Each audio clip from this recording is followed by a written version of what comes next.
Good morning, boys and girls. I'm glad that you're back with me today. The last time we were here, we went over the introduction and then we started with line direction. Today's lesson is very short. So, we're going to be talking about types of lines.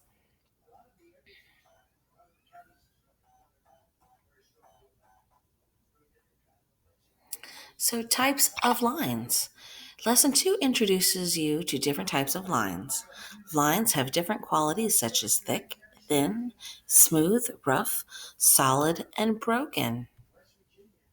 Have you ever seen an old tree planted next to a young tree? ¿Alguna vez han visto un árbol viejo plantado al lado de uno joven?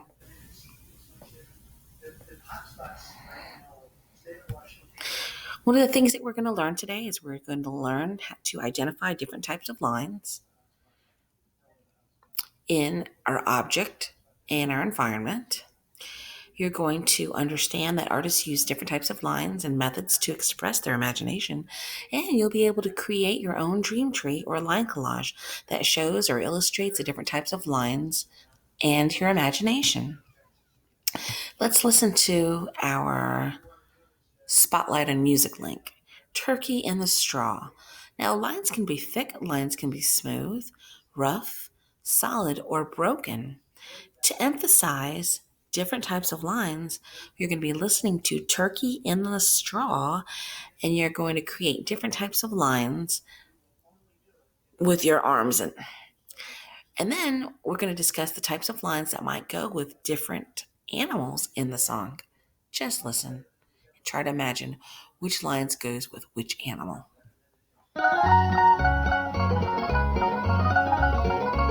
As I was riding down the road with a two-horse wagon and a four-horse load, I cracked my whip and the lead horse sprung, and I said goodbye to the wagon tongue. Turkey in the straw, turkey in the hay, turkey in the straw, what do you say? Funniest thing I ever saw. Here's a little tune called Turkey in the Straw.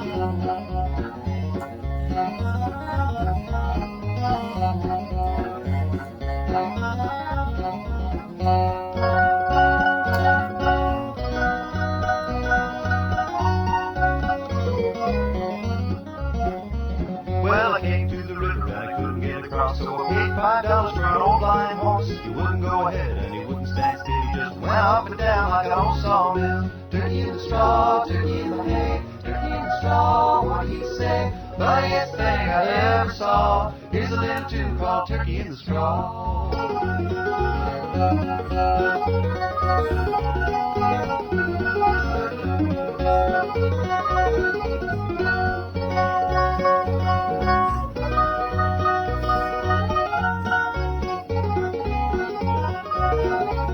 Oh, I went out to milk, but I didn't know how. I milked the goat instead of the cow. A monkey sitting on a pile of straw, winking his eyes at his mother-in-law. Turkey in the straw, turkey in the hay, turkey in the straw, what do you say? Funniest thing I ever saw. Here's a little tune called Turkey in the Straw.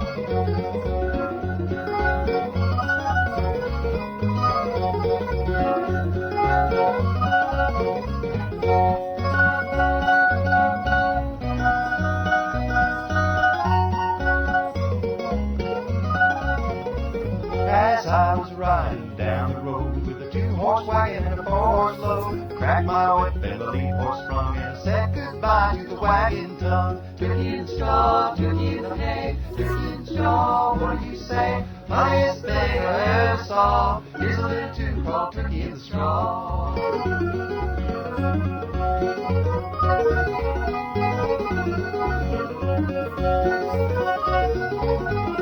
Turkey in the straw, turkey in the hay, turkey in the straw, what do you say? Funniest thing I ever saw. Here's a little tune called Turkey in the Straw.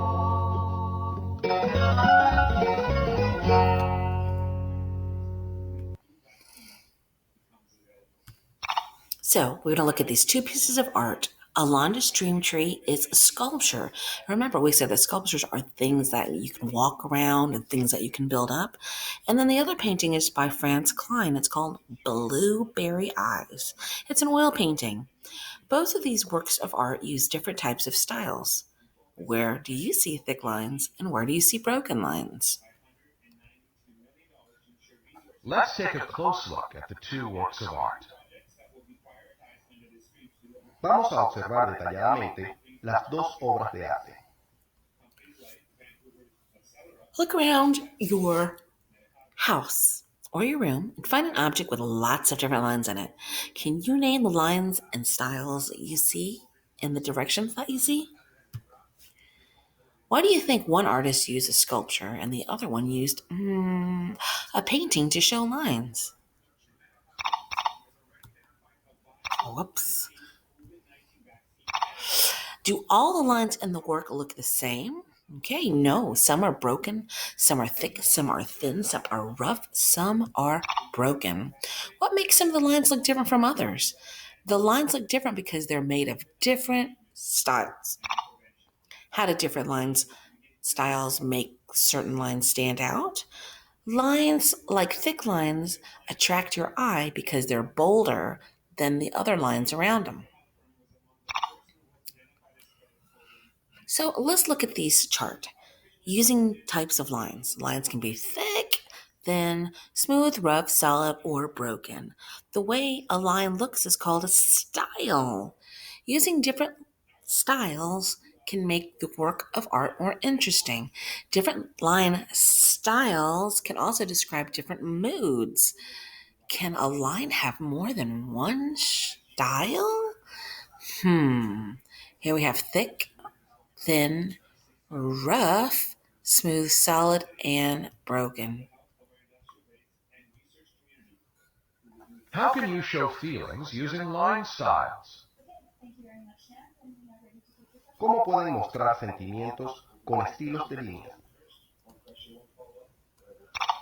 Well, let's look. Create different types of lines. Think of different types of lines, look around your house or your room, and find different types of lines. Practice drawing your different types of lines on your paper. If you look at this picture by James Ellis, who's 7 years old, he created different types of lines making his dream tree. He used a collage, which means he just found a bunch of different scraps and different things around the house or the yard, some sticks, and then he just glued them together to make his dream tree. How would you make your dream tree using your imagination? Make a line collage. Remember, a collage is anything that you take and you glue down on top of each other and to make something. So you can draw lines for your tree with a pencil and you could fill the page. You could glue the collage materials over the lines.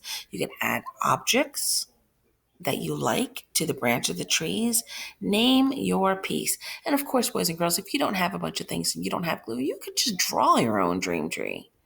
So let's look. Here's an example. Making a line collage. They're planning out their design first, and then they're going to take things that they found around their room, their house, and they just glued the stuff down to make their tree. And then name your piece. When you get finished with your artwork, you should be able to tell me and describe what you did to put in what did you put in your dream tree. And you should also be able to tell me what kind of lines you use the most. You should also be able to tell me how your collage looked. How do you think it would look if you only used one color? How could you arrange your lines?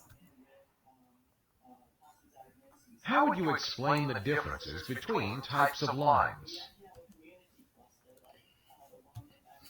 ¿Cómo explicarían la diferencia entre los tipos de líneas?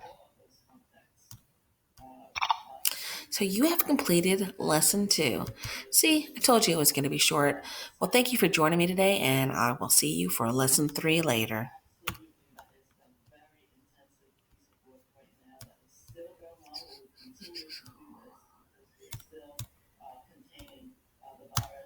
Come on. There.